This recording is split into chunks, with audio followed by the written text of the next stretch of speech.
عید الاضحیٰ آ رہی ہے نا، یہ عید الاضحیٰ گوشت کے لیے نہیں ہے. اگر ایک حصے والے کی نیت گوشت کی ہے نا، ایک حصے والے 7 حصے ہیں، اگر ایک حصے والے کی نیت گوشت کی ہے تو 7 کی قربانی نہیں ہوگی. ہاں، یہ نہیں کہ فریج ٹھیک کرا لو گوشت جمع کرنا ہے، یہ گوشت کے لیے نہیں ہے بھائی. یہ ایک جذبے کی یاد دہانی آ رہی. ہم کون ہیں؟ ہم اللہ کے بندے ہیں. ہمیں کس کو راضی کرنا ہے؟ ہمیں اللہ کو راضی کرنا ہے. ہمیں اللہ کی مان کے چلنی، ہمیں اللہ کے حکم پر چلنا ہے. جو اللہ کا حکم ہے ہمیں پورا کرنا ہے. اب ایک آدمی 1 کروڑ روپے صدقہ کر دے، 10 کروڑ روپے صدقہ کر دے اور 20-25 ہزار روپے کی قربانی نہ کرے، جانور ذبح نہ کرے، تو یہ اللہ کے یہاں فرما بردار ہے کہ نافرمان ہے؟ کیوں جی؟ اللہ راضی کہ ناراض؟ اللہ کو تیرے کروڑ روپے نہیں چاہیے، 20 کروڑ نہیں چاہیے. اللہ کا حکم پورا کرو. ہم اللہ کے بندے ہیں.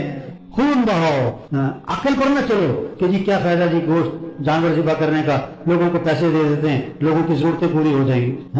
یہ تمہارے دماغ میں خرابی، ایمان کی خرابی کی باتیں ہیں. آج کا حکم گوشت، قربانی جانور ذبح کرو، اس جذبے کی یاد دہانی یہ عید الاضحیٰ آ رہی ہے. اس جذبے کی یہ یاد دہانی آ رہی ہے. عید الاضحیٰ ہم اللہ کے بندے ہیں، ہمیں اللہ کو راضی کرنا ہے. تو سب نیت کرو میرے بھائیو، اللہ کو راضی کرنا انشاءاللہ.